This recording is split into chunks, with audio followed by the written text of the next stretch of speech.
Hello children, I hope you all are well and safe at home. This is Vimlesh Sharma from Shiv Jyoti Educational Group, Kota. तो बच्चों, आज हम हिंदी व्याकरण कनक पाठ्य पुस्तक का पाठ 3 संधि का अध्ययन करने जा रहे हैं। तो बच्चों, संधि क्या है? आप पहले भी पिछली छोटी कक्षाओं में इसका अध्ययन कर चुके हैं। व्याकरण में दो वर्णों के परस्पर समीप होने पर जो विकार उत्पन्न होते हैं उनको हम क्या कहते हैं? संधि कहते हैं। तो देखिए बच्चों, यहाँ पर हमने कुछ दो उदाहरण लिए हैं। वो दो उदाहरण हैं पुस्तक, धन, आलय। तो यहाँ पर जो ये दो शब्द हैं वो अपने आप में एक सार्थक शब्द है जो एक अर्थ को स्पष्ट कर रहे हैं। इन दोनों को जोड़ने पर बना पुस्तकालय। पुस्तक, धन, आलय बराबर पुस्तकालय। ये हमारा संधि शब्द है और जब हमने इसका विच्छेद किया तो ये संधि विच्छेद होते हैं। इस संधि शब्द के पुस्तक, धन, आलय संधि विच्छेद है। किसी भी शब्द को, संधि शब्द को जब हम अलग अलग दो भागों में विभक्त करते हैं उसको हम क्या कहते हैं? संधि विच्छेद। विच्छेद का अर्थ होता है अलग करना। तो यहाँ पर कुछ नियम है जिसको मैं यहाँ पर स्पष्ट कर देती हूँ कि जो पहला शब्द होता है उसका अंतिम वर्ण का स्वर, यहाँ पर अंतिम वर्ण हमारा है क। इसमें जो ध्वनि मिली है वो किसकी मिली है? अ की।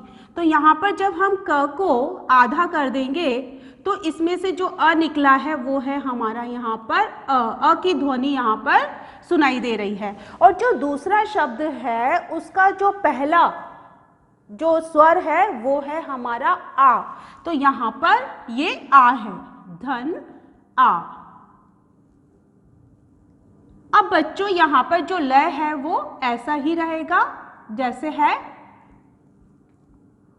अब यहाँ पर जो पहले शब्द की अंतिम जो इसका स्वर है वो है अ और उसका पहला आ स्वर है।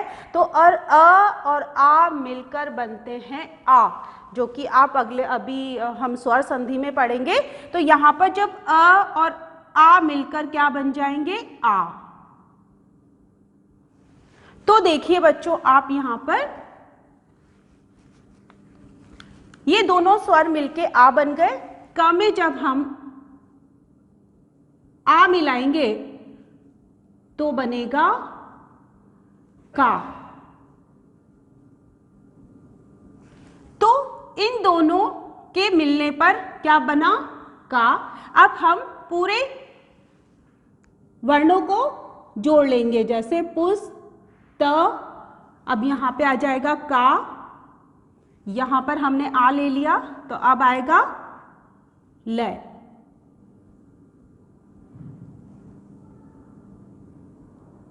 तो बच्चों हमारा क्या बना? पुस्तकालय। तो ये हमारा संधि शब्द है और ये हमारा संधि विच्छेद है कि इसको हम जब दो भागों में विभक्त करते हैं तो वो संधि विच्छेद कहलाता है। उसी तरह से जो हमने अभी दूसरा उदाहरण लिया था, जैसे हिम, धन, आलय, वो क्या था? हमारा संधि क्या बना था इसका? हिमालय। तो जो ऊपर वाले शब्द में था वो ही हमारा यहाँ पर है। देखिए ये जो अंतिम वर्ण है वो है म, उसमें अ मिला है तो यहाँ पर अ आ गया। इसका जो प्रथम वर्ण स्वर है वो है क्या? वो है आ। तो ये दोनों मिलके क्या बने? आ। तो हिम जो है हमारा वो उससे स्वर निकल चुका है जो बना आ। तो यहां पर हम इसको लिख लेते हैं, इसको यहीं लिख लेते हैं। म में जब हम आ मिलाएंगे तो हिमा और ये बना लय। तो हमारा क्या शब्द बना? संधि शब्द हिमालय। तो बच्चों आपको ये समझ में आ गया होगा। इसी तरह से हम विच्छेद करके संधि शब्द कैसे बनाते हैं इसके ये हमने यहाँ पर दो उदाहरण लिए हैं। अब आप अपनी पाठ्य पुस्तक में इसकी परिभाषा को देखिए कि इसकी परिभाषा क्या है कि दो वर्णों के परस्पर मेल से जो विकार उत्पन्न होता है उसे हम संधि कहते हैं। आप इसे रेखांकित कर लें, और यह तो हमने अभी उदाहरण के द्वारा ही समझा था। अब हमने परिभाषा भी जान ली है। अब हम जानेंगे कि संधि के भेद कितने होते हैं। तो संधि के बच्चों 3 भेद होते हैं। कौन कौन से हैं? स्वर संधि, दूसरा है व्यंजन संधि, और तीसरा है विसर्ग संधि। तो हम आज इस वीडियो में सिर्फ स्वर संधि का ही अध्ययन करेंगे, क्योंकि बच्चों यह बहुत बड़ी संधि है, इसके भी 5 भेद होते हैं। तो बच्चों जो स्वर संधि है उसके भी हमारे पास 5 भेद हैं। वो कौन कौन से हैं? पहला है दीर्घ संधि, दूसरा है गुण संधि, तीसरा है वृद्धि संधि, और चौथा है अयाधि संधि, और आखिर का है 5वां नंबर पर यण संधि।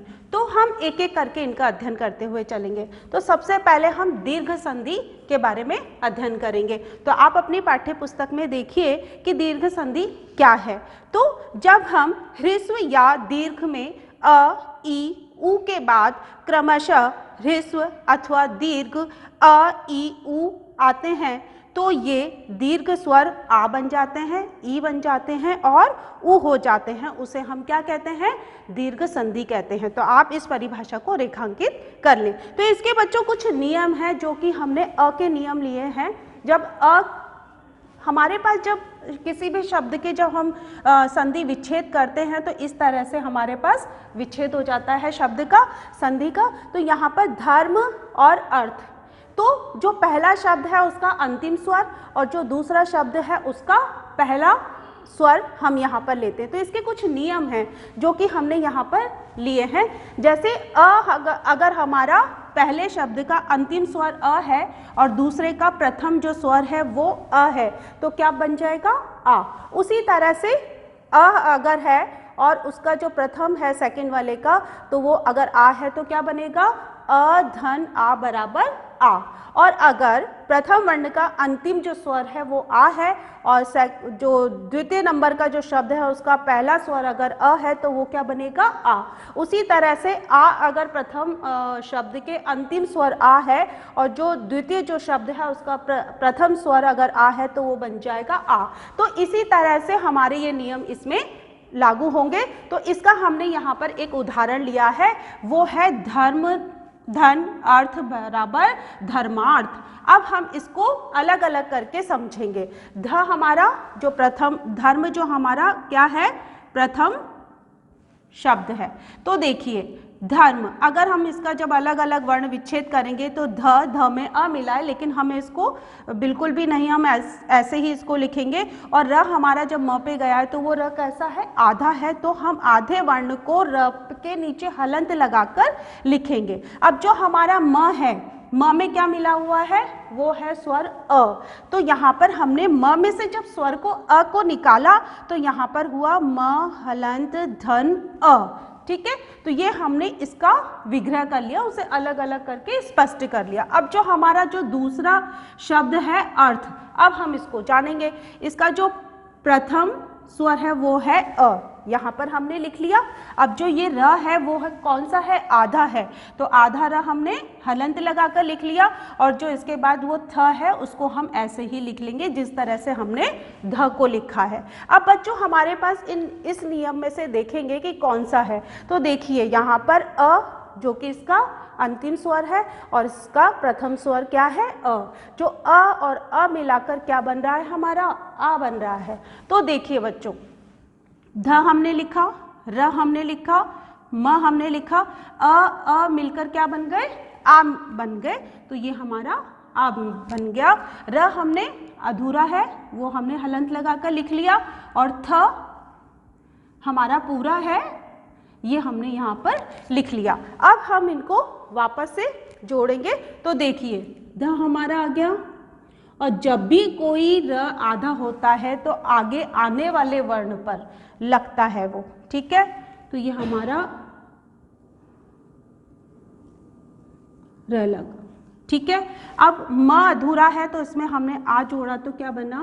पहले हम इसमें स्वर को जोड़ लेते हैं। ये आ गया, ऐसे ले लो आप इसको, र। पहले हम इसको जोड़ लेते हैं, ये बना मा और ये बना र आधा है और ये हमारा हो गया थ। इसको हम ऐसे ही लिख लेते हैं, धन की जरूरत नहीं है। अब देखिए ध र म पे रह जाएगा तो बन गया धर्मा, और ये र उस पे जाएगा था पर, क्योंकि आगे आने वाले वर्ण के ऊपर जाता है वो, तो हमारा क्या बन गया धर्मार्थ। तो देखिए यहाँ पर संधि विच्छेद किया गया था, यहाँ पर धर्मार्थ लिखा हुआ था। वापस से हमने इनको अलग अलग करके समझा और हमारा नियम अ प्लस अ बराबर आ हुआ, तो हमारा ये शब्द आ चुका है। तो बच्चों मुझे आशा है कि आपको ये समझ में आ गया होगा। इसी तरह से हमारे और भी ऐसे शब्द होते हैं, उनमें ये अन्य नियम लागू होकर इसी तरह से संधि शब्द बनते हैं और उनका विच्छेद हम इस तरह से करते हैं। तो बच्चों अभी हमने दीर्घ संधि में अ से संबंधित वाले शब्द हमने यहाँ पर लिए थे, संधि वाले शब्द लिए थे। अब हम लेंगे दूसरा जो नियम है हमारा ई से बनने वाले।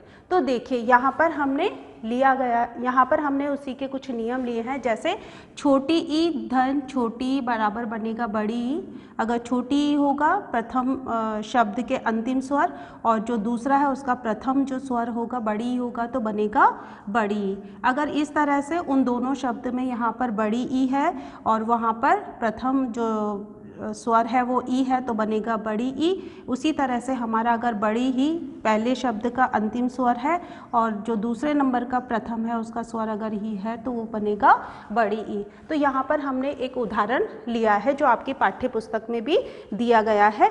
तो बच्चों हम यहाँ पर इस के द्वारा समझेंगे।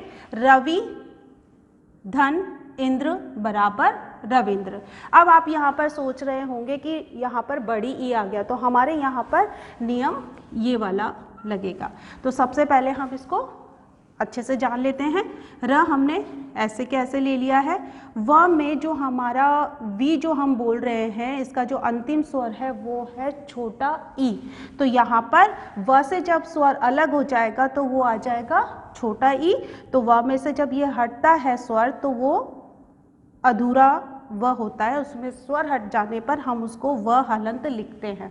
ठीक है, अब हम यहाँ पर देखते हैं कि इसका प्रथम जो है वो क्या है, स्वर ई है, तो हमने इसको ऐसे ही लिख लिया। उसके आगे वाला वर्ण है हमारा द्र जो हमने ऐसे लिख लिया। अब हम यहाँ पर देख रहे हैं कि इधर का ई स्वर और उधर का प्रथम स्वर ई है, दोनों मिलके क्या बनेगा बड़ी ई, जैसे कि मैंने आपको यहाँ पर बताया। तो बड़ी ई बन गया, लेकिन जो हमारी अंक की मात्रा है वो इस पे जरूर लगेगी। ठीक है, अब हम इसको जोड़ेंगे। तो देखिए र व में हम क्या मिलाएंगे बड़ी ई, तो इसका जो हलंत है व का वो हट जाएगा और ये आ जाएगा और बिंदी आ जाएगी और ये द्र। तो इसी तरह से ये क्या बन गया रविंद्र बन गया। तो बच्चों मुझे आशा है कि ये शब्द भी आपको अच्छे से आ गया होगा। जब हम इनको अलग अलग करेंगे तो इसी तरह से हमारे शब्द आ जाएंगे। जैसे अगर हम इसको यहाँ पर अलग करते हैं तो ये हमारा रवि छोटा ही आएगा, व में ई मिल गया तो ये आ जाएगा, और ये इंद्र जो है हमारा सेकंड जो विच्छेद है वो ये हो जाएगा। ठीक है, तो बच्चों इसी तरह से हम ये वाले जो नियम है उस तरह से लागू करके शब्दों को बना सकते हैं और संधि विच्छेद कर सकते हैं। तो बच्चों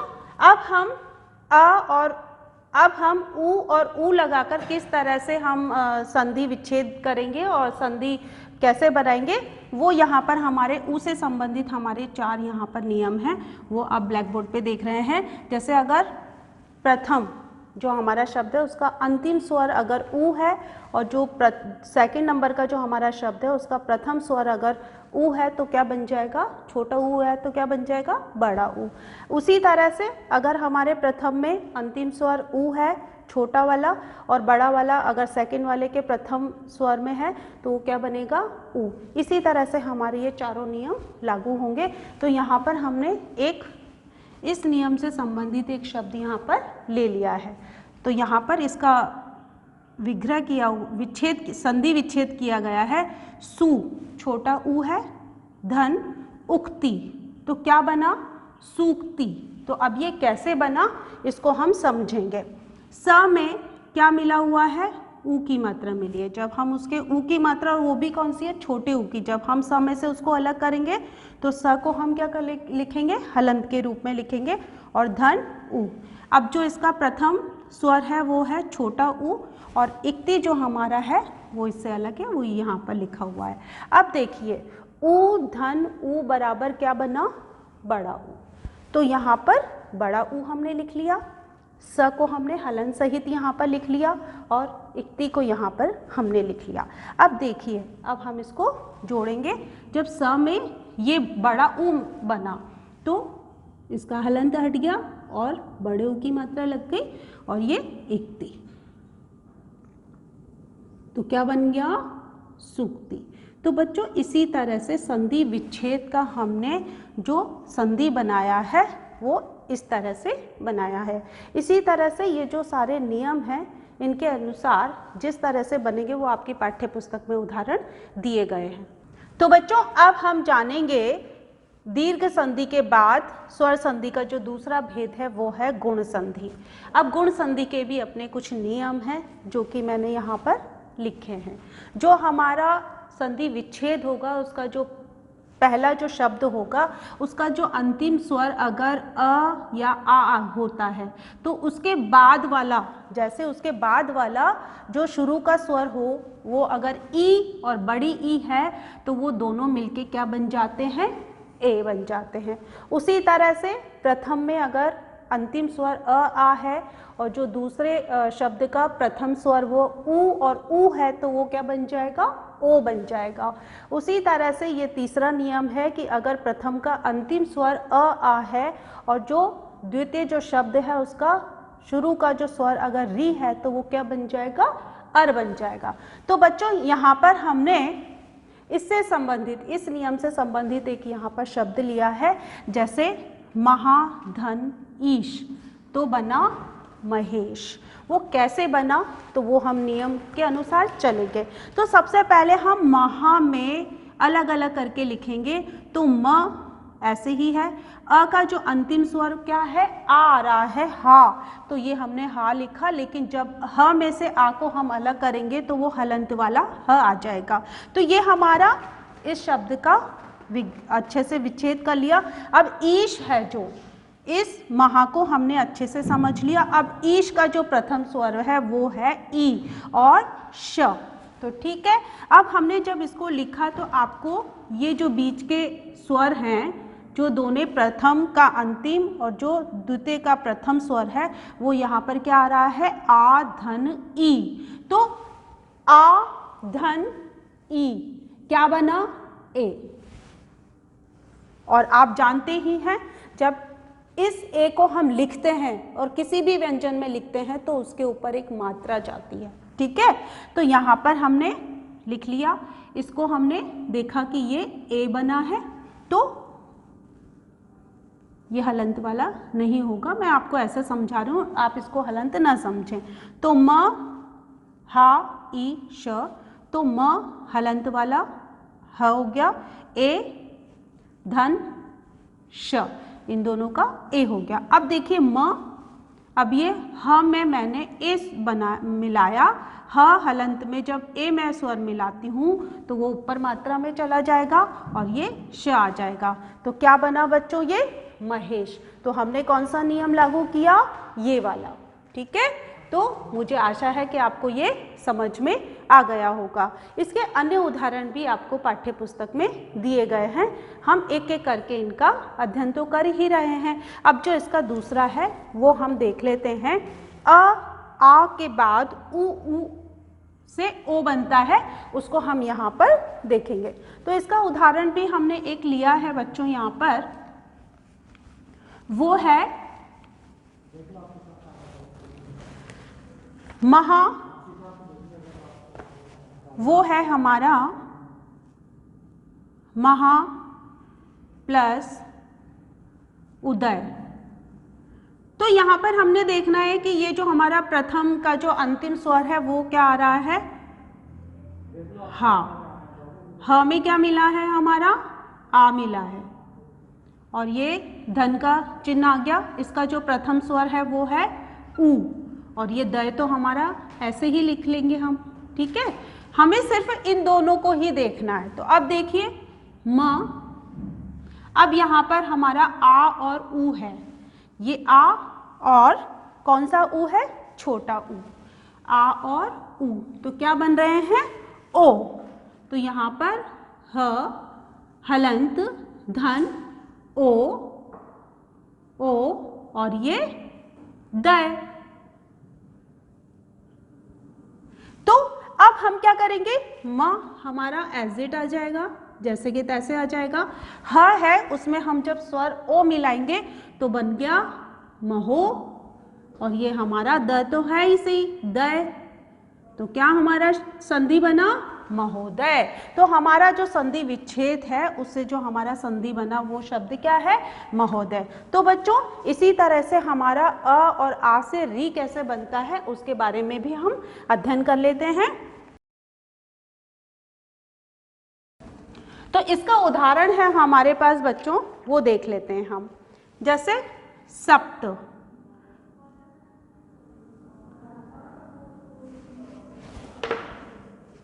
और ऋषि।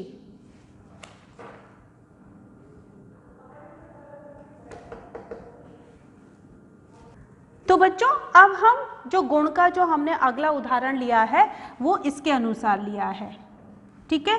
तो हमारा जो संधि विच्छेद है वो है सप्त ऋषि, यानी कि सप्त ऋषि।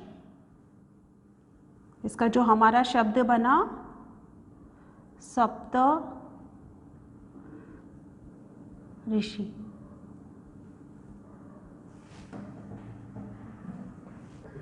तो बच्चों गुण संधि का हमने जो अगला उदाहरण लिया है वो इस नियम के अनुसार हमने लिया है। हमारा जो संधि विच्छेद है वो है सप्त धन ऋषि, उससे क्या बना, सप्त ऋषि। तो देखिए हम यहाँ पर जो स है उसको लिख लेते हैं, प हमारा आधा है तो हम उसको कैसे लिखेंगे, हलंत वाले प में, और फिर त भी हमने लिखा, लेकिन जो इसके वर्ण की जो अंतिम ध्वनि है वो है त में अ की ध्वनि हमें सुनाई दे रही है। तो जब हम उसमें से स्वर निकालेंगे तो त हलंत धन अ।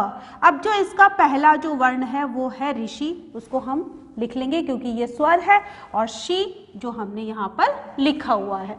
अब देखिए स प हलंत वाला, त हलंत वाला, और जो अ है, देखिए बच्चों यहाँ पर जो अ है हमारा और ऋषि है, तो नियम कौन सा हो गया हमारा, अ से ऋषि वाले, अगर इसके बाद ऋषि आता है तो वो बन जाता है अर।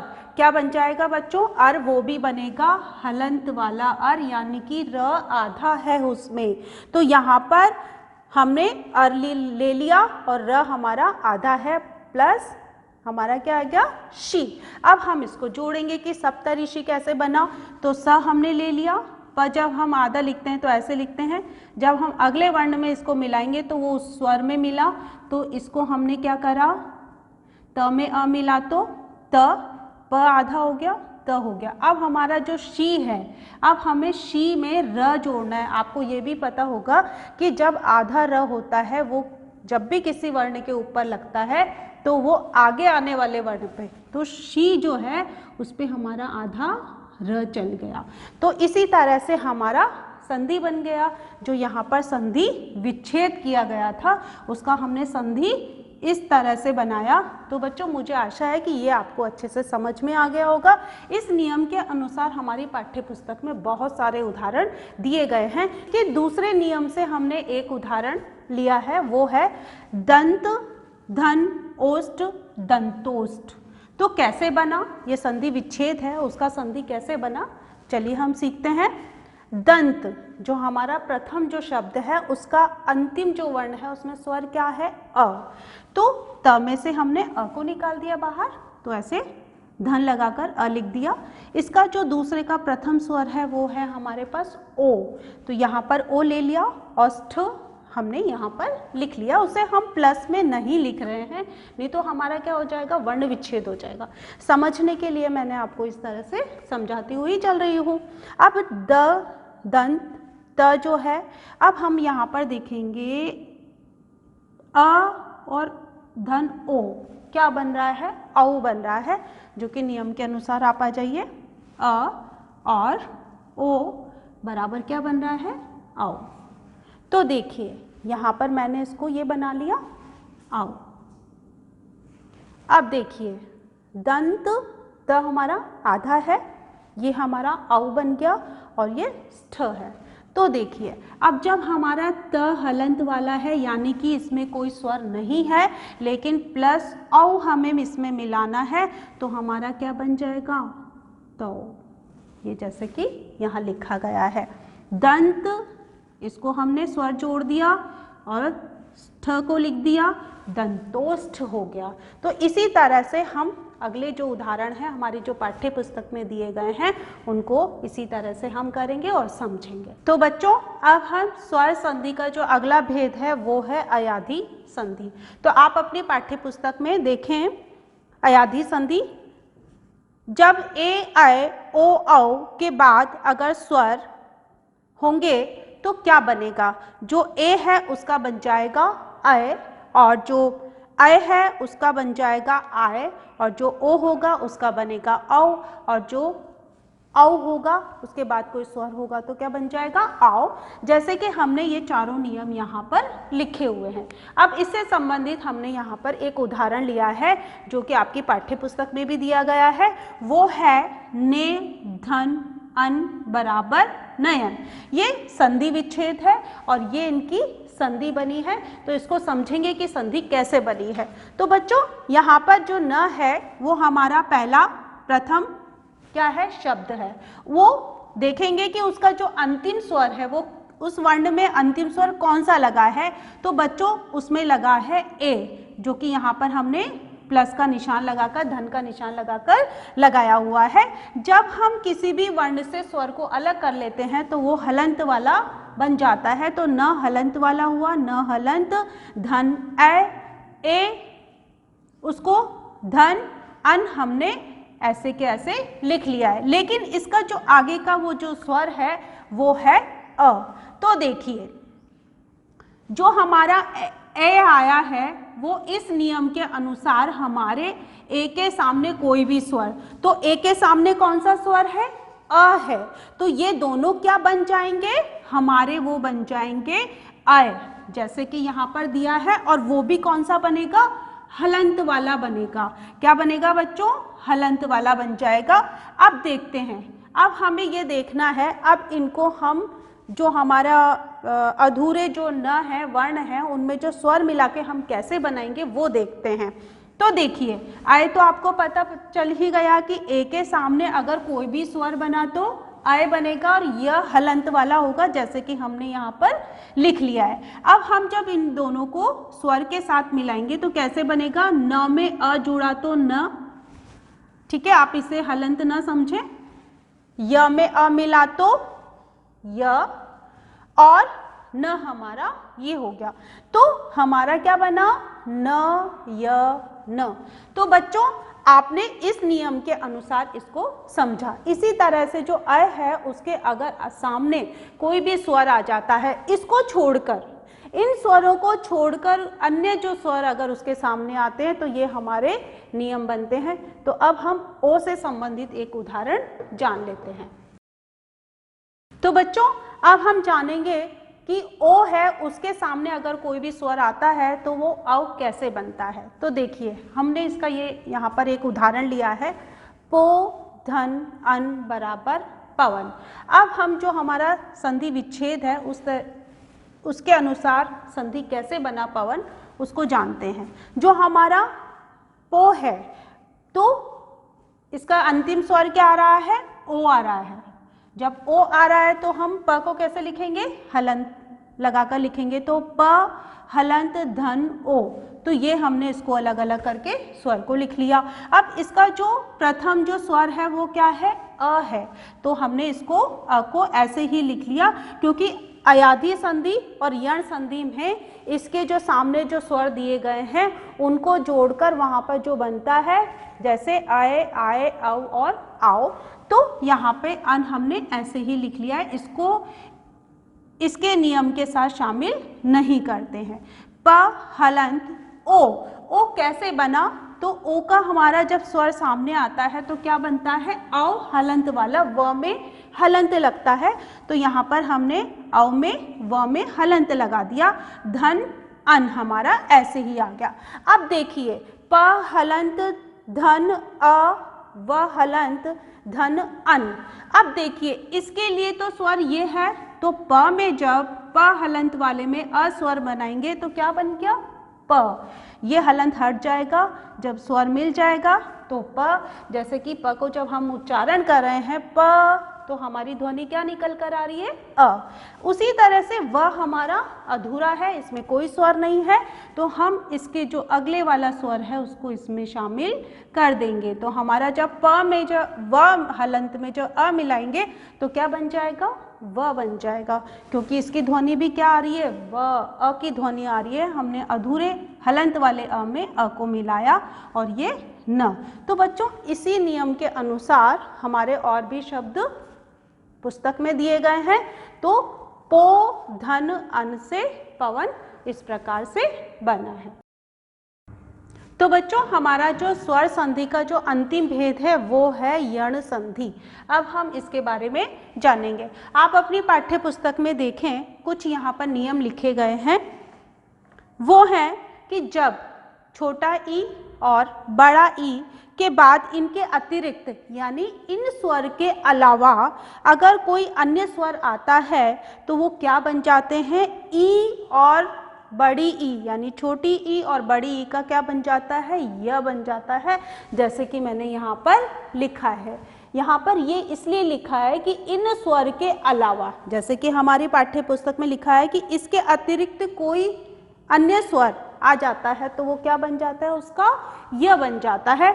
इसका जो दूसरा नियम है वो भी आप पाठ्य पुस्तक में देखें और रेखांकित भी करते हुए चलेंगे। उ और उ, छोटा उ और बड़ा उ के बाद इनके अतिरिक्त यदि यानी इनके अलावा यदि कोई अन्य स्वर आ जाता है तो छोटा उ और बड़ा उ है उसका क्या बन जाता है?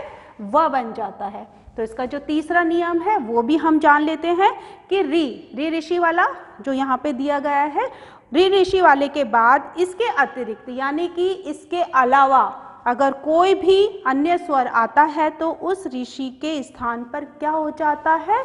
र हो जाता है। और देखिए वो र बिना हलंत वाला है। ठीक है, तो चलिए हमने यहाँ पर इसका एक उदाहरण लिया है, अति धन अधिक। तो ये क्या बना? अत्यधिक।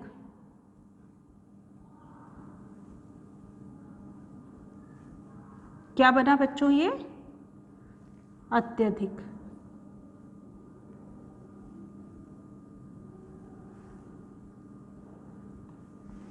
अब ये हमारी संधि बनी है। ये हमारे संधि विच्छेद वाले दो शब्द हैं जो अलग अलग हैं और वो समान अर्थ, मतलब समान अर्थ नहीं, इनके सार्थक अर्थ होते हैं, इनके कोई ना कोई अर्थ जरूर होता है। तो ये जो संधि विच्छेद है उससे हमें हमारी संधि बनी अत्यधिक। अब देखिए ये कैसे बनी उसको हम जानते हैं और नियम के अनुसार ये जानेंगे। यहाँ पर अ है, हमने ले लिया। इसका जो अंतिम वर्ण है उसमें स्वर क्या है? उसमें ई स्वर आ रहा है। ती जब हम बोल रहे हैं तो ई की ध्वनि सुनाई दे रही है, तो वो त में से जब हम ई को अलग करेंगे, और वो भी कौन सी है? छोटी ई है। तो जब इसको अलग किया तो त कौन सा होगा? हलंत वाला त होगा। अब इसका जो पहला हम जो स्वर लेंगे वो है हमारा अ। तो यहाँ पर अ है और मैंने इसको एक साथ ही लिख लिया है, अधिक। ठीक है, अब हम जानेंगे ई और अ। यहाँ पे दिया है कि इनके अलावा अगर कोई भी स्वर होता है तो उसका क्या बन जाता है? इस वाले ई का वो क्या बन जाता है? य बन जाता है। तो हमारा देखिए यहाँ पर सेम ध्वनि नहीं है, दूसरी ही ध्वनि है, जैसे कि नियम में हमें बताया गया है। तो इसका क्या बनेगा? य बन जाएगा। क्या बना? य। और धिक हमने यहाँ पर ले लिया, जो अगला हमारा जो शब्द का जो भाग है वो यहाँ पर हमने ले लिया है। अब आप देखिए अ हमने ले लिया, त हमारा क्या है बच्चों? आधा त है, हलंत वाला त है। अब हम उसको नियम के अनुसार य आ गया। जब य में हम इसको जोड़ेंगे, आधे वर्ण को पूरे वर्ण से जोड़ेंगे तो ये बन गया आधा त और य। और ये क्या है अगला जो हमारा इसका शब्द का जो थोड़ा सा भाग है वो है धिक, वो भी हमने यहाँ पर ले लिया। तो हमारा बच्चों क्या बन गया? अत्यधिक। तो इसी तरह से हमारे जो संधि विच्छेद हैं उससे संधि किस तरह से बननी है वो हमने यहाँ पर समझाया है। तो बच्चों अब हम इस नियम के अनुसार एक उदाहरण और जानते हैं, वो जानते हैं उदाहरण है हमारा सु धन अच्छ बराबर क्या बना? स्वच्छ। ये हमारा संधि विच्छेद है और इससे संधि स्वच्छ बनी। अब कैसे बनी वो हम जान लेते हैं। नियम हमारा ये वाला ही लगेगा। सु, इसकी जो ध्वनि है, स्वर है, वो क्या है? ऊ की। तो स में से जब मैं छोटा ऊ अलग कर दूंगी तो हलंत वाला स हो जाएगा। और अच्छ हमने ऐसे ही इसको यहाँ पर लिख लिया है। अब देखिए जैसे कि मैंने आपको बताया कि इनके समान वाले स्वर नहीं होंगे, इनके अलावा वाले स्वर होंगे तब वो व बनेगा। तो इसके अलावा हो गया ना अ, ऊ तो आ ही नहीं रहा है हमारा प्लस के बाद। तो देखिए स हो गया, ऊ और अ मिलके क्या बनेगा? व बनेगा। तो यहाँ पर ऊ और अ मिलके क्या बन गए? व, जैसे कि यहाँ पर है। और जो अच्छ का जो ये आधा भाग है वो हमने यहाँ पर लिख लिया है क्योंकि हमें सिर्फ इन वर्णों से मतलब होता है। ठीक है, तो अब देखिए स आधा है, इसका हमारा व बना और चच्छ हो गया। अब इसको देखिए स हमारा आधा है तो हमने स को आधा कर दिया। उसमें जब हम किसी वर्ण को जोड़ते हैं, व्यंजन को जोड़ते हैं तो इस तरह से जुड़ता है। और च और छ तो क्या बन गया? स्वच्छ। तो बच्चों मुझे आशा है कि आपको ये इस नियम के अनुसार ये भी समझ में आ गया होगा कि सु धन अच्छ बराबर स्वच्छ कैसे बना। तो बच्चों अब हम देखेंगे कि री के आगे अगर री के अलावा इसके सामने अगर कोई अन्य स्वर है तो उसका र कैसे बनता है। तो हम यहाँ पर इसका एक उदाहरण हमने यहाँ पे लिया है। वो उदाहरण है पितृ धन आज्ञा बराबर क्या बना? पित्राज्ञा। तो ये हमारे दो भागों में क्या हो रहा है?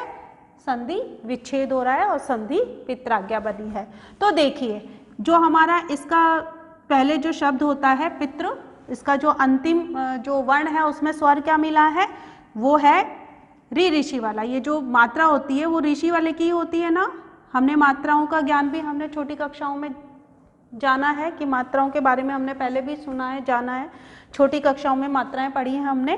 तो त में से री हमने जो स्वर है वो हटा दिया है तो हलंत वाला त हो गया। री ऋषि वाले को हमने यहाँ पर प्लस करके लिख लिया है। अब देखिए प्लस आज्ञा हो गया।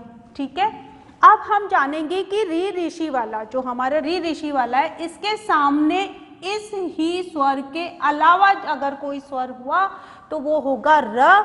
तो देखिए आ गया तो यहाँ पर हमने क्या बन गया? उसका र बन गया।